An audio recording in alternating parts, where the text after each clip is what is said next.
오늘 말씀은 사실 짧은 구절입니다. 29절에서 30절 두 구절밖에는 되지 않지만 우리가 하나님께서 주신 말씀의 은혜를 받고 또 힘차게 나아가기를 소망합니다. 이 두 구절을 통해서 우리에게 주시는 말씀은 두 가지로 말씀을 드리도록 하겠습니다. 첫 번째는 왜 하나님께서 우리를 구원하셨을까? 너무나도 당연한 말씀이지만 이 말씀을 한번 우리가 확인해 보고요. 그리고 또 두 번째는 이렇게 우리를 구원하셨는데 그 구원하심의 그 아름다움에 대해서 얼마나 우리의 구원이 존귀하고 아름답고 또 하나님께는 얼마나 소중한가, 이것을 우리가 한번 말씀을 살펴보면서 그렇구나, 하나님의 자녀된 그런 우리의 모습들이, 구원받은 그런 우리가 얼마나 존귀하고 그리고 또 우리가 얼마나 자랑스러운가, 그것을 오늘 말씀을 통해서 깊이 확신하시길 소망합니다. 자, 첫 번째는 왜 우리를 구원하셨는가? 우리 29절을 다시 한번 함께 읽도록 하겠습니다. 시작. 하나님이 미리 아신 자들로 또한 그 아들의 형상을 본받게 하기 위하여 미리 정하셨으니 이는 그로 많은 형제 중에서 맏아들이 되게 하려 하심이니라. 아멘. 왜 우리로 하여금 예수를 믿고 구원받게 하셨는가? 오늘 본문 말씀을 통해서 선명하게 가르쳐 줍니다. 그 아들의 형상을 본받게 하기 위해서. 그것이 구원의 목적이라는 것이죠. 그러면 그 아들은 누구겠습니까? 당연히 하나님의 아들 되신 예수 그리스도. 다시 말씀드리면 그 예수님의 형상을 본받으라고 우리를 구원하셨다는 것이죠.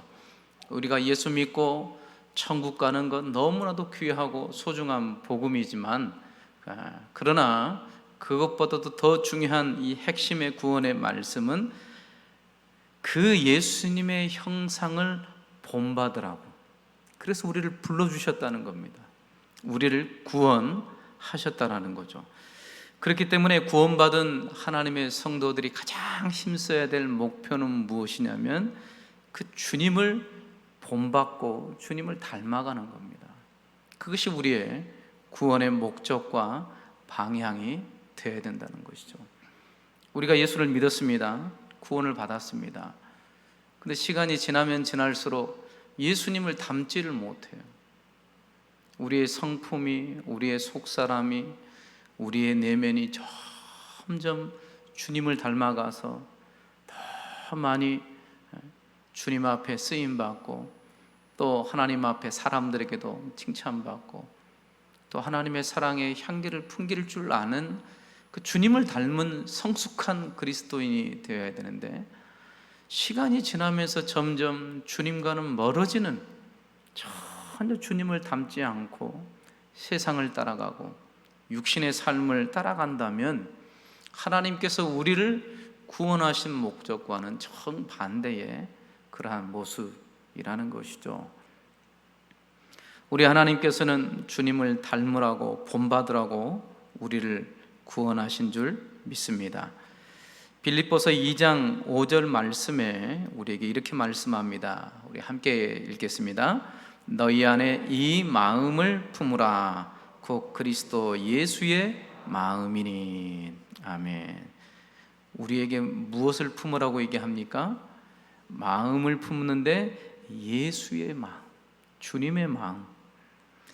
빌립보 교회가 여러 분쟁이 있었습니다. 같은 마음을 품지 못합니다. 서로가 다 잘났다 그래요. 서로를 인정해 주지 못합니다. 서로를 낮게 여기지 못해요. 교만합니다. 그러니까 분열이 있고 갈등이 있고 미움이 있고 교회가 어지러운 것이죠. 그 빌립보 교회를 향하여서 너희가 그렇게 하면 안 된다. 너희가 예수의 마음을 품어야 된다. 주님의 마음이 무엇이겠습니까? 주님의 마음은 철저하게 낮아지신 그 마음이에요. 겸손의 마음이죠.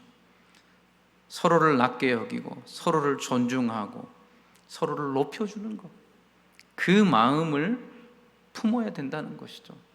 그 마음을 품을 때에 적개심을 가졌던 사람들이 일치된 마음을 갖게 되고, 갈라졌던 마음들이 하나가 되어서 더 주님의 몸된 교회를 섬기고 서로 위하며 살아갈 수 있다는 것이죠. 우리에게도 이런 마음이 필요합니다. 우리의 이 육신의 이 마음에서는 이런 것들이 나올 수가 없어요. 주님의 그 성품의 그 겸손의 마음이 흘러나올 곳이 없습니다. 오직 그리스도를 생각하고 오직 그리스도의 마음을 품고 주님을 의지하며 성령 안에 살아갈 때 이 마음을 주시고 또한 적극적으로 이 마음을 품어야 된다는 거예요. 우리 마음에는 그런 마음이 없기 때문에 자꾸 적극적으로 그 마음을 생각하고, 주님이라면 어떻게 하셨을까? 주님이라면 어떻게 하셨을까? 그런 마음을 품고 우리가 신앙생활을 해야 된다고 말씀하고 있습니다. 고린도전서 11장 1절에서도 이렇게 사도 바울이 고백하는데요, 우리 한번 같이 읽겠습니다. 내가 그리스도를 본받는 자 된 것 같이 너희는 나를 본받는 자 되라. 아멘. 사도 바울이 고린도 교회를 향하여서 이렇게 말하고 있습니다. 내가 그리스도를 본받는 자 된 것 같이 너희도 나를 본받으라. 참 멋지지 않습니까? 보통 사람들 같으면, 여러분들 한번 생각해 보십시오. 어떤 성도님한테 가서 이렇게 얘기하는 거예요. 집사님, 저를 본받으세요. 그러면 뭐라고 얘기할까요? 니나 잘해라. 이게 쉽지 않거든요. 쉽지 않아요. 그래서 사도 바울은 어떻게 합니까? 나를 본받으라고 얘기합니다. 자기가 뭔데요? 자기를 본받으라 그래요? 어떻게 이렇게 얘기할 수 있습니까? 사도 바울은 철저하게 그리스도를 본받는 삶을 보여주고 있어요. 겉으로 드러날 수밖에 없습니다. 그 주님을 쫓아가는 그 삶이 그의 인격이 되고 성품이 되고 그리스도의 사랑으로 충만하여서 드러나서 넘치게 되는 것이죠. 그래서 어느 누구든지, 여러분들은 나를 본받으십시오 할 때 누가 손가락질하면서 당신이나 잘하지 뭐 누구를 본받으라고 하냐고, 그렇게 말할 수가 없었다는 거예요. 왜냐하면 그 사도 바울의 삶이 오직 그리스도를 닮는, 주님을 본받는 삶의 일치를 이루었기 때문입니다. 우리가 어떻게 완벽하게 주님을 닮겠습니까? 사도 바울도 완벽하지 않습니다. 어떻게 완벽할 수 있겠어요? 그래서 사도 바울도 고백하지 않습니까? 나는 날마다 죽노라. 주님을 본받지 아니하려는 이러한 이 죄된 성품이 매 순간마다 올라오는 거죠. 그런데 어떻게 합니까? 십자가 앞에 가서 깨트리고 자기를 부인하고 자기를 죽이고 주님을 붙드는 거예요. 내가 할 수 없기 때문에, 내 육신의 마음으로는 하나님을 섬길 수도 없고, 에레미야 17장 9절에 보면 이런 말씀이 있습니다. 만물보다 부패하고 또한 거짓된 것이 인간의 마음이리요. 그런데 누가 알겠느냐 이거죠. 우리의 마음 속에는 거짓되고 부패한 죄된 것들이 얼마나 흘러 넘치는지 모릅니다. 사도 바울도 마찬가지입니다. 근데 어떻게 그리스도를 본받아서 그의 일평생 주님을 따라가는 그런 주님을 본받는 삶을 살 수가 있었겠습니까? 자연스럽게 되지 않습니다. 자연스러운 것이 아니에요. 철저하게 자기 육체를 쳐서 복종하고 주님의 십자가를 붙들고 온전히 순종하고 매일 깨트려지는 그런 삶을 통해서 그 주님의 인격이 사도 바울의 인격 속으로 깊이 스며들게 되었던 것이죠. 그래서 본인이 사는 삶이 아니에요. 그 사도 바울 안에 계신 그리스도께서 사시는 삶을 살아갈 수 있었던 것입니다. 그래서 사도 바울이 성도들에게도 너희는 나를 본받는 자 되라. 그렇게 고백할 수가 있었던 것이죠. 우리 모두는 이렇게 그리스도를 본받는 그런 사람들로 살아야 된다는 것입니다. 이 시대에 태어난 모든 사람들은 이 시대의 옷을 입고 이 시대가 원하는 그런 방향, 생각, 사고, 목적, 그 방향으로 흘러갈 수밖에 없어요. 다 시대의 아들이고 시대의 딸일 수밖에 없어요. 이 세상 속 시대 속에서 뛰어넘을 수가 없어요. 세상 바깥으로 나가야 되는데 뭐 어떻게 하겠습니까? 세상 속에 살아가고 있는데요. 그래서 이 세상의 가치관을 따라 살아가는 것이 인생의 삶인데, 그런데 하나님께서는 그렇게 살지 않기 위해서 우리를 불러주셨다는 거예요. 그래서 우리를 구원하셨다는 것입니다. 그래서 교회를 에클레시아라고 얘기하는데요, 세상으로부터 부르심 받은 하나님의 거룩한 공동체, 바로 이 모임이 교회라는 것이죠. 왜 그러면 하나님께서 이 땅에 교회를 세우셨습니까? 이 교회를 통해서 주님을 닮으라고, 주님을 본받으라고. 그래서 믿지 않는 세상에 있는 사람들이 우리를 보고 주님을 볼 수 있도록, 그것을 위해서 바로 우리를 구원하시고 불러주셨다는 것입니다. 이것을 우리가 깊이 명심하면서, 하나님, 내가 다 주님을 닮아가길 소망합니다. 다 주님을 본받아가길 소망합니다. 이런 소원과 마음으로 우리가 살아야 될 줄 믿습니다. 그렇다면 이제 주님을 본받아야 되잖아요. 돈을 잘 벌려면 어떻게 하면 됩니까? 돈을 잘 버는 사람한테 가면 돼요. 공부를 잘하려면 어떻게 합니까? 공부를 잘하는 사람한테 가면 돼요. 그렇게 하면 되는데, 그러면 이제 주님을 본받아야겠는데 어떻게 하면 이제 주님을 본받을 수 있고 주님을 따라갈 수 있는가? 바로 그것은 주님께서 어떻게 사셨는가, 그것을 우리가 성경을 통해서 보면 됩니다.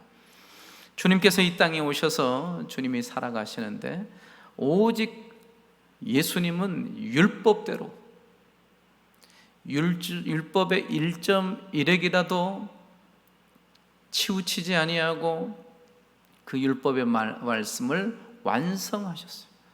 그러니까 이 땅에 오신 목적이 내가 하나님의 뜻을 위해서, 그 뜻을 이루기 위해서 이 땅에 오셨다라는 거예요. 온 율법을 지키기 위해 주님께서 이 땅에 오셨다는 거예요.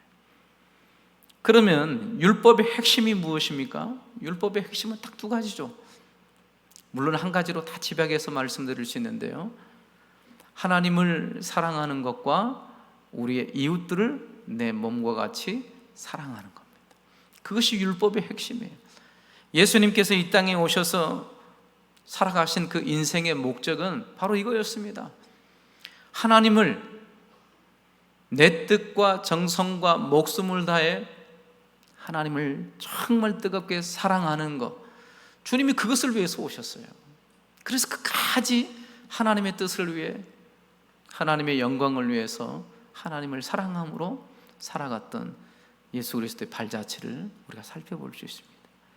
그리고 그것을 연결해서 죄인된 이웃들을 내 몸과 같이 사랑하신 그 그리스도의 삶, 율법의 핵심입니다. 율법의 정신을 이어 나아가셨던 것이죠. 이렇게 주님을 본받는 것은 위로는 하나님을 뜨겁게 사랑하는 거예요. 시간이 가면 갈수록 더 하나님을 향한 사랑이 점점점 더 커져야 돼요. 더 커져야 돼요. 하나님을 사랑하는 마음이 더 넓어지고 커지고 깊어지고, 그러면서 그 하나님을 향한 사랑 안에서 하나님의 성도들이 살아가야 된다는 것입니다. 그리고 하나님을 사랑하는 사람들은 우리 옆에 있는 이웃들을 사랑하는 거예요. 하나님을 사랑하면서 이웃들을 사랑하지 않는다, 이웃들을 사랑하면서 하나님을 사랑하지 않는다, 맞지 않습니다. 하나님을 사랑하는 사람들은 반드시 우리의 이웃들을 사랑할 수밖에 없어요. 그리고 이웃들을 정말 사랑한 사람들은 하나님을 사랑한 사람이에요. 바로 예수님께서 이런 목적대로 그렇게 사셨고 그런 삶을 우리에게 본받으라고 말씀하십니다. 그래서 사도 바울도 주님을 뜨겁게 사랑하고 자기 이웃들을 뜨겁게 사랑하는 그런 주님을 따라가는 삶을 살았던 것입니다. 고린도전서 10장 31절을 우리 한번 같이 읽겠습니다. 시작. 그런즉 너희가 먹든지 마시든지 무엇을 하든지 다 하나님의 영광을 위하여 하라. 아멘. 하나님 사랑이죠. 사도 바울이 그렇게 자기 일평생 헌신하며 살아갈 수 있었던 그 목표점은 하나님 사랑입니다. 먹든지 마시든지 무엇을 하든지 하나님 영광, 이것보다도 우선시 될 수 있는 것이 없다라는 거예요. 그러니까 사도 바울의 모든 생각과 판단과 결정의 기준은 내가 하나님의 영광을 위하는 삶, 어떤 일을 막다칠 때 바로 이것을 통해서 내가 하나님의 영광을 돌릴 수 있느냐, 하나님의 영광을 돌리지 않을 것이냐, 이것을 판단해보고 이것을 통해서 내가 어렵지만 하나님의 영광을 돌리겠다 하면 과감하게 선택하고 그 길로 가는 거예요. 그러나 하나님의 영광이 되지 않아요. 그럼 내가 아무리 좋은 것이라 할지라도 거기서 멈출 수 있는 것이죠. 바로 하나님의 영광, 하나님을 사랑하는 삶을 우리 성도들에게 요구하고 있습니다. 그리고 고린도전서 10장 32절부터 우리 33절도 함께 같이 읽겠습니다. 시작. 유대인에게나 헬라에게나 하나님의 교회에나 거치는 자가 되지 말고 나와 같이 모든 일에 모든 사람을 기쁘게 하여 나의 유익을 구치 아니하고 많은 사람의 유익을 위하여 저희로 구원을 얻게 하라. 아멘. 이 말씀은 이웃사랑이죠. 내 이웃들을 내 몸과 같이 사랑하라고 하시는데 하나님의 교회나 거치는 자가 되지 말아라. 걸려 넘어지게 해요. 꼭 자기의 모습을 통해서 거치는 자가 되면 안 된다는 것입니다. 그러면서 나와 같이 모든 일에 모든 사람을 기쁘게 하여, 이웃사랑의 관점이죠. 그래서 많은 사람의 유익을 위하여 저희로 구원을 얻게 하여라. 그러니까 하나님께서 우리에게 주신 것, 우리의 달란트, 우리의 시간, 우리의 물질, 우리의 모든 것은 바로 이 일을 위해서 쓰임 받아야 됩니다. 또 그렇게 우리가 적극적으로 살아가야 된다는 것이죠.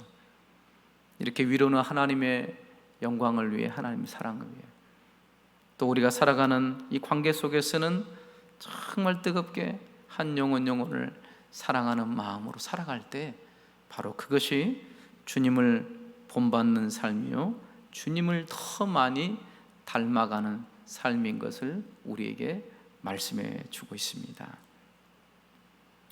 마가복음 3장에 보면 예수님이 12 제자들을 쭉 소개하고 있는데요, 특별히 세베대의 아들 야고보와 요한, 12 제자 중에 두 사람 아니겠습니까? 이 세베대의 아들 야고보와 요한을 소개하는데 예수님께서 처음 보자마자 이 두 사람에게 별명을 지어줬어요. 그 별명이 뭐냐면 우레의 아들, 너희들은 보아너게 우레의 아들이라, 별명을 지어줬어요.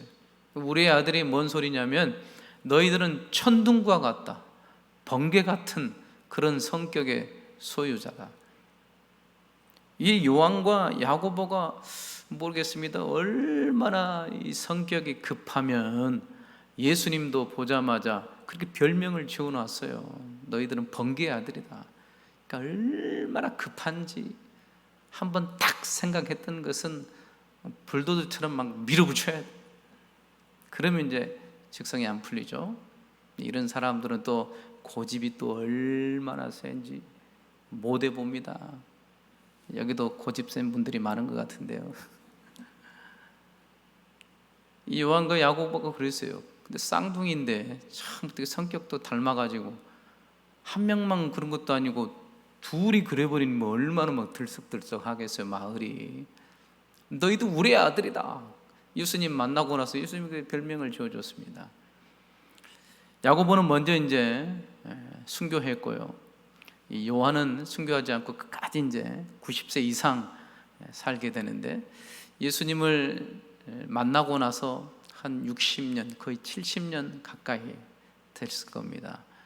그런데 이 요한이, 우리의 아들인 요한이 별명이 바뀌었어요. 마지막에는 어떤 별명으로 바뀌었냐면, 저 요한은 사랑의 사도다. 그래서 요한복음이나 요한 1서나 2서나 3서에 보면 사랑이 많이 나와요. 그 번개의 아들이, 얼마나 성질이 급한 그 요한이 완전히 바뀌어버렸어요. 한 번은 예수님과 야고보와 요한이 물론 제자들과 함께 예루살렘을 향하여서 가다가 사마리아 어떤 마을에 들리게 됩니다. 근데 이 소식을 들었어요.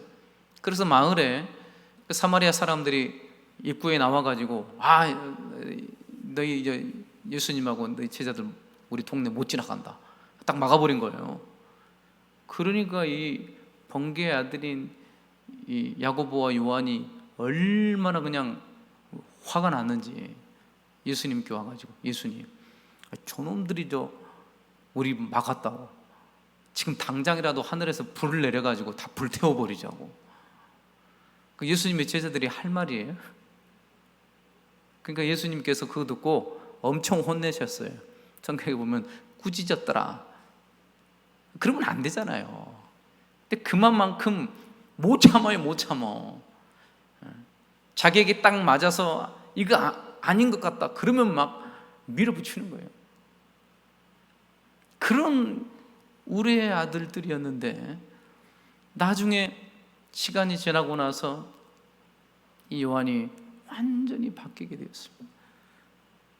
그것은 무엇을 얘기합니까? 단순히 시간이 많이 지났다고 해서 변한 것이 아니라 다 주님 앞에 머무른 거예요.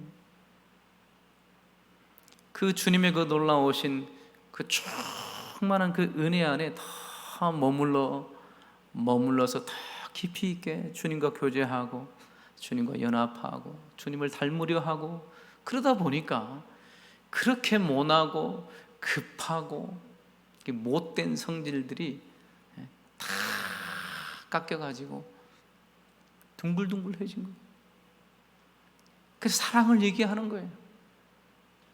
그 성도들에게 무엇을 얘기하냐면 사랑하십시오. 그 문헌에 나옵니다. 설교단에 올라가서 사도 요한이 90세 다 된 그 노 할아버지가 와서 설교를 어떻게 길게 하겠어요? 그냥 간단하게, 성도 여러분 사랑하십시오. 그러면 성도들이 다 울었다는 거예요. 메시지도 없는데 그만큼 삶으로 보여준 거예요.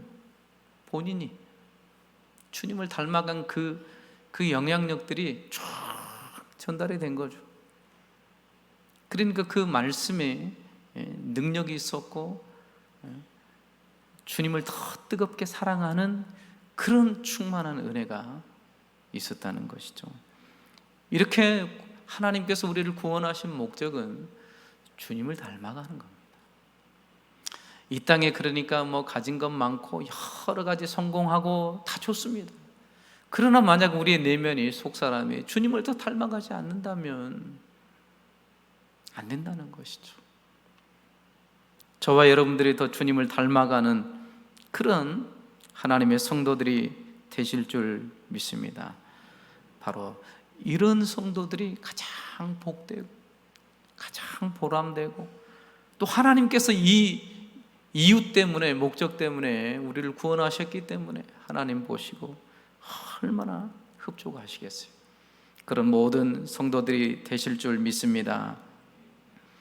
자, 이렇게 우리의 구원에 대해서 말씀 듣다 보니까 얼마나 아름답습니까? 우리 사람이 변합니까? 안 변합니까? 안 변해요. 저도 안 변합니다. 그런데 구원하신 주님 안에서는 변해가는 거예요. 주님을 닮는 성품으로 변해가는 거예요. 이게 기독교의 본질입니다. 생명력입니다. 성령의 능력입니다. 성령의 역사하심입니다. 우리의 죄된 심령을 새롭게 하시고 정결케 하시고 거룩해 하시고 주님을 닮게 하시고, 그래서 완전히 깨트리셔서 하나님을 닮은 사람들로 그렇게 새롭게 만들어 가시는 거죠. 이게 놀라운 하나님의 역사하심 아니겠습니까? 그러니까 이보다도 더 아름답고 존귀하고 중요한 것이 없어요. 그런데 이 구원을, 하나님께서 우리를 구원하실 때 갑자기 어쩌다가 우연적으로 내가 너희들 구원해야겠다 그랬겠냐고요. 절대 그렇지 않았습니다. 가장 소중하고 중요한 인간의 구원이었기 때문에 하나님께서는 가장 중요한 것을 치밀하게 계획하시고, 그 계획하신 바를 하나님의 뜻의 섭리대로 이루어 가시는 모습을 볼 수 있어요. 우리에게도 소중한 것 있습니까? 중요한 것 있으면 함부로 하지 않습니다. 얼마나 귀하게 다룬지 몰라요. 마찬가지입니다. 우리가 구원받는 이것도 하나님께서는 얼마나 우리를 소중히 여기시고 아름답게 보시고 복되게 여기셨기 때문에 그냥 어느 시점에 내가 너를 구원한다 이렇게 하시지 않았다라는 거예요. 물론 우리를 한 시점에 내가 너를 구원하겠다 해도 이것은 감격이죠. 하나님의 은혜죠. 그러나 하나님께서는 그렇게 하시지 않고 더 하나님께서는 더 놀라운 구원의 섭리와 방법으로 우리를 구원해 주셨다는 것입니다. 이것을 29절 30절에 말씀하고 있는데요, 우리 29절 30절을 우리 다시 한번 읽겠습니다. 시작. 하나님이 미리 아신 자들로 또한 그 아들의 형상을 본받게 하기 위하여 미리 정하셨으니 이는 그로 많은 형제 중에서 맏아들이 되게 하려 하심이니라. 또 미리 정하신 그들을 또한 부르시고 부르신 그들을 또한 의롭다 하시고 의롭다 하신 그들을 또한 영화롭게 하셨느니라. 아멘. 어느 한 시점에 우리로 하여금 예수 믿고 구원받게 하는 그것이 아니라, 물론 우리가 구원받을 때는 그렇게 구원받습니다. 어느 시점에 어떠한 때에 하나님의 말씀을 듣거나 아니면 찬양을 하거나 아니면 큰 어려움 가운데 있다가 하나님을 만나거나 뭐 여러 방법들이 있죠. 어찌됐든 예수 그리스도를 믿고 구원의 은혜를 그렇게 허락하셔서 구원의 은혜에 감격하게 되는데, 그런데 하나님 입장에서는 우리를 구원하실 때 그것보다도 더 세밀하게 하셨다라는 거죠. 그래서 그것을 구원의 서정, 구원의 순서라고 설명하는데요, 오늘 본문의 말씀 보니까 첫 번째는 하나님이 미리 아신 자들로, 그러니까 예수 믿는 우리를 미리 아셨다라고 얘기합니다. 미리 아셨다. 이것을 예지라고 얘기합니다. 미리 아셨다. 미리 아셨다라는 것은 우리를 다 깨트려 보신다는 거예요. 특별히 하나님께서 미리 알고 계시는 사람들은 하나님의 사랑을 전해주는 사람이에요. 하나님의 사랑을 받는 사람들이에요. 그러니까 아셨다라는 표현에는 하나님의 사랑이 담겨 있어요. 소중하기 때문에, 중요하기 때문에 그 아신 사람들을 소중하게 생각하고 계신다는 것입니다. 이렇게 우리를 미리 알고 계셨던 거예요. 그리고 두 번째로는 미리 정하셨다 말씀합니다. 미리 아시고 그 다음에는 미리 정하셨다. 이것을 예정이라고 얘기합니다. 미리 정하셨다는 거예요.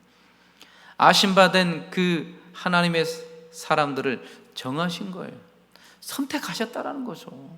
선택해서 구별을 했다는 것입니다. 이것이 바로 우리 구원받은 우리의 모습이에요.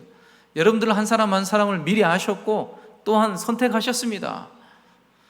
누가 선택했습니까? 여러분이요? 하나님께서 여러분들을 선택하신 거예요. 그러면 언제 미리 아시고 선택하셨느냐? 창세전에, 이 세상이 만들어지기 전부터 하나님께서 미리 아시고 선택하신 거예요. 임신이 딱 되고 나서 그 다음에 아기를 갖지 않습니까? 그럼 그 이름을 언제 짓죠? 옛날에야 이제 태어나면 아이고 제일 막내께 말자라 뭐 이렇게 했다면서요. 그냥 대수롭지 않게. 근데 요즘에는 그렇지 않죠. 그 사실을 알기 전부터 막 어떤 사람은 이름을 탁 짓잖아요. 아들이면 뭘로, 딸이면 뭘로 다 지어요. 왜 그렇습니까? 소중하니까. 내 자녀이기 때문에. 그래서 짓잖아요. 하나님도 마찬가지십니다. 미리 하신 거예요. 그래서 우리 한 사람 한 사람을 미리 선택하셨다는 것입니다. 그리고 세 번째로는 미리 선택한 그 사람들을 30절에 보니까 그들을 또한 부르셨다 말씀하십니다. 자, 미리 알고 계시고 또 이미 선택하셨습니다. 그리고 하나님의 때 가장 적절한 때에 하나님께서 미리 알고 선택한 그 사람들을 하나님께서 콜링하는 거예요. 부르시는 거예요. 누구야? 여러분들이 그 부르심 앞에 응답한 거예요. 얼마나 감사합니까? 물론 이 복음의 초청은 다 열려 있습니다. 모든 민족, 모든 사람에게. 근데 그 부르심 앞에 다 초청돼서 주님 앞으로 옵니까? 안 와요. 안 온다고요. 아무리 그렇게 불러주셔도 그 주님의 음성을 듣고 주님이 계셨군요, 내가 주님을 믿고 의지합니다, 주님께 나아갑니다 하는 사람들은 적습니다. 적어요. 청함을 받은 사람은 많은데 택함 받은 사람은 적은 거예요. 왜 그렇습니까? 하나님께서 아시고 선택한 사람들이 있기 때문에. 그래서 그 부르심 앞에는 우리가 선택받은 것이 확증된 거예요. 이것을 유효한 부르심이라고 얘기합니다. 성령께서 우리의 마음을 감동시켜 주시고, 예전에는 전혀 들리지 않았는데 어떠한 때에 주의 음성이 들리면서 마음이 확 녹아지면서 회개하고 눈물을 흘리며 두 손을 들고 하나님 앞에 나오지 않습니까?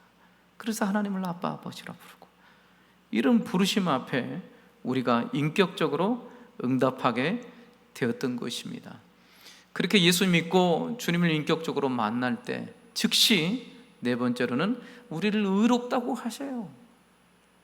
우리는 얼마나 죄 많은 사람입니까? 조금 전에도 말씀드렸듯이 만물보다 거짓되고 심히 부패한 것이 우리라. 근데 우리 인간도 그것을 몰라요. 왜냐하면 마음이 감춰져 있잖아요. 예전에 한번 마음에 대해서 좀 생각을 해봤는데 도통 모르겠더라고요. 그래서 책들 봐도 뭔 소리인지 몰라요. 본인들도 몰라요. 설명을 해놨는데 다 몰라요. 그럼 마음을 봐봤어야죠. 그 마음에 나타나는 특성이나 그런 것들을 통해서 이제 알아가지만 우리의 마음을 어떻게 다 압니까? 지금 바다에 있는 이 해수면도 끝까지 갑니까? 아직도 못 가요. 눈에 보이는 지구 땅덩어리 안에 있지만 바다 해수면도 아직도 과학적으로 더 발달해야 돼요. 그래서 들어갑니다. 그러면 우리의 마음이 쉬면은 어떨까요? 모릅니다. 하루아침에도 몇 수십 번 변하는 것이 우리의 마음이에요. 그래서 보통 그러잖아요. 아이고, 내 마음도 모르겠다. 모르는 게 우리 마음입니다. 그렇게 깊고도 숨겨져 있어요. 근데 성경에서는 그것을 다 드러내버립니다. 그 마음은 뭐냐? 만물보다 거짓되고 심히 부패하다. 하나님께서 그것을 다 드러내버려요. 시궁창 같은 거짓되고 죄로 가득한 이 부패한 마음. 그런 인간이 어떻게 본인 스스로 의롭다고 얘기하고 하나님 앞에 떳떳하다고, 저 깨끗합니다, 저 정결합니다, 저 의롭습니다 할 사람이 아무도 없다라는 거예요. 그럼 누가 의롭게 될 수 있습니까? 하나님이 아신 그들, 하나님이 선택한 저와 여러분, 하나님께서 부르셔서 예수 그리스도를 믿고 그 은혜로 구원받게 하신 이 은혜로 우리를 의롭다고 하시는 거죠. 우리가 의로워질 수 있는 것이 아닙니다. 그래서 우리를 의롭다고 하셔요. 죄가 그대로 있는데도 예수 그리스도의 의의 옷을 우리에게 다 입혀주셔서 마치 죄가 없는 것처럼 의인으로 그렇게 여겨주신다는 거죠. 우리를 그렇게 불러주셨다는 것입니다. 그리고 의롭다 하신 우리를 이제는 마지막 단계인 영화롭게 하셨다는 거예요. 우리의 구원은 즉각적으로 예수 믿고 의롭게 함 받는 구원도 있지만 영광스럽게 되는 영화의 구원도 있습니다. 그래서 우리의 구원은 아직 완성되질 않았어요. 그 구원을 향하여서 계속 나아가고 있습니다. 그래서 의롭게 함 받은 우리는 이제는 거룩한 삶을 살 수 있어요. 예수님을 닮아갈 수 있습니다. 제일 처음에 우리를 구원하신 목적이 주님을 닮는 것 아니었습니까? 의롭게 된 하나님의 자녀들만이 주님을 닮아갈 수 있어요. 주님이 우리 안에 계시기 때문에. 양심의 가책을 주시고 또 말씀으로 또 책망하시고 바르게 하시고 교훈하시고 그렇게 가르쳐 주셔서 우리로 하여금 말씀을 통해서 소화되고 흡수되고 그 영양분을 받고 그래서 변화되는 거죠. 주님을 닮는 거룩한 자녀로 닮아가는 것이죠. 그리고 마지막에는 영화롭게 된다는 것입니다. 영화롭게 된다는 것이 무엇입니까? 주님처럼 썩지 아니할 몸으로 부활처럼 영광스럽게 영화롭게 된다는 것입니다. 지금 당장 예수 믿고 구원 받았지만 우리가 죽으면 우리의 영혼은 천국에 갑니다. 우리의 몸은 썩을 수밖에 없는 이 땅에 있습니다. 그러나 주님 오시면 이 썩어질 우리의 몸도 썩지 아니할 몸으로 성령으로 역사해 주셔서 예수님의 부활체처럼 그렇게 변화된다는 거예요.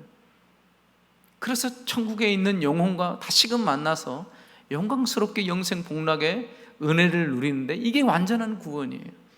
그 구원을 향하여서 우리가 바라보고 소망하며 다름질합니다. 근데 이것을 어떻게 이루십니까? 믿는 자녀들에게 하나님께서 이런 프로젝트로 이루어 가시는 거예요. 이끌어 가시는 거예요. 우리가 영화롭게 되는 것이 아닙니다. 우리가 거룩하게 되는 것이 아닙니다. 우리가 의롭게 되는 것이 아니라는 것이죠. 그러므로 이 구원을 생각하면 전적인 하나님의 은혜라는 것이죠. 우리 한번 따라해 보겠습니다. 구원은 전적인 하나님의 은혜입니다. 네, 그렇습니다. 만약에 우리의 자랑과 어떤 우리의 공로와 우리의 조건대로 우리가 의롭게 되었고 구원받았으면 그러면 우리의 구원은 매 순간 변할 수밖에 없어요. 그러나 우리의 구원의 주체가 하나님이시기 때문에 하나님께서 우리를 먼저 아셨고 하나님께서 우리를 먼저 지목하여서 선택하셨고 그 선택한 자녀들을 불러주셨고 의롭다 하시고 거룩하게 하시고 주님을 닮아가게 하시고 영화롭게 하셨기 때문에 우리의 구원이 취소가 있다 없다? 없습니다. 구원이 취소가 없어요. 하나님께서 한번 딱 찍어서 구원하셨는데 누가 취소할 거냐고요. 하나님보다 높은 사람이 누가 있는데. 그러니까 우리는 구원의 보장을 받은 것입니다. 이런 말씀을 통해서 확신을 가지고 살아가야 돼요. 빌립보서 1장 6절에서는 우리에게 이렇게 말씀하고 있습니다. 우리 함께 읽겠습니다. 너희 속에 착한 일을 시작하시니가 그리스도 예수의 날까지 이루실 줄을 우리가 확신하노라. 아멘. 구원의 확신을 가지고 살아가래요. 왜냐? 왜 그렇습니까? 이 구원의 착한 일을 시작하신 하나님께서 그 영광스러운 재림의 날까지 하나님께서 이끌어 가시기 때문에 하나님께서 주도적으로. 그러면 구원받은 우리는 어떻게 해야 됩니까? 거기에 합당하게 반응해야 돼요. 믿고 순종해야 돼요. 처음 믿을 때는 예수님을 믿음으로 구원받았지만 그 이후에는 믿고 순종해야 돼요. 주님을 따라가야 돼요. 주님을 닮아가야 돼요. 그러나 순종하지 않으면 주님을 닮아갈 수 없습니다. 이런 구원의 삶을 통하여서 더 확신 있게 하나님의 자녀라는 것이 얼마나 감격스럽고 얼마나 은혜가 되고 얼마나 우리에게는 큰 행복이고 이 영광인지를 이 말씀을 통해서 우리가 다시 한번 생각해 볼 수 있습니다. 저와 여러분들이 이 구원의 확신 속에서 걸어가시길 소망합니다.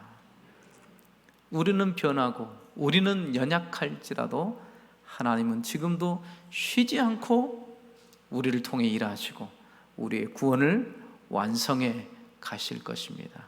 그 믿음에 보답해서 더 순종하시고 아멘하시고 그 주님의 십자가를 붙들고 나아가시는 복된 저와 여러분들 되시길 소망합니다. 기도하겠습니다. 아버지 하나님 감사합니다. 우리에게 구원의 은혜를 허락하시고 그 은혜 안에서 주님을 닮아가는 삶을 살게 하신 하나님 감사합니다. 그 은혜대로 살게 하여 주시고 더 주님을 닮아가서 주님께 영광이 되며 구원받는 하나님의 자녀의 삶에 가장 영광스러운 삶이 될 수 있도록 축복하여 주시옵소서. 감사드리며 예수님 이름으로 기도합니다. 아멘.